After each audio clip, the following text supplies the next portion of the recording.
What do you think of when you think of diabetes? Maybe it's this guy.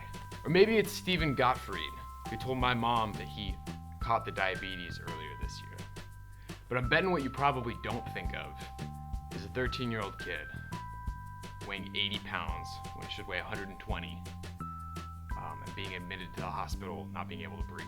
When I was admitted to the hospital, I had to stay in the intensive care unit after being life-flighted up to Portland for a week before they moved me to Dornbecker's Children's Hospital.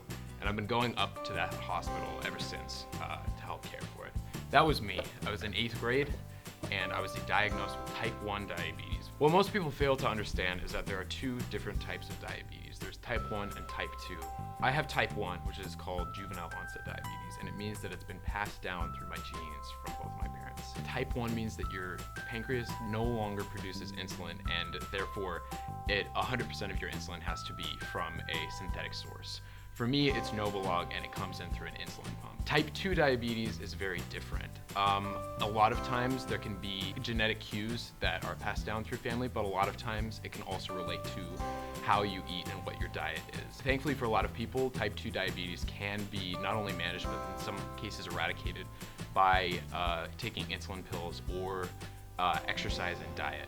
My daily routine involves pricking my finger and checking my blood sugar 3 to 5 times a day, as well as changing the port for my insulin pump every 3 days. And at every meal, I have to calculate the carbs that I'm going to eat for the meal and make sure that I have the numbers punched into my pump correctly. The reason I'm coming to you guys today is because I heard from my mother, who is the champion of the communications team for the Walk for Diabetes that is happening very soon down in Phoenix for APS. I just wanted to say, even though that this disease has been very easy for me to manage, and it's only gotten easier as I've gotten older, I know that for a lot of people, this disease affects them to the point that they can no longer function normally.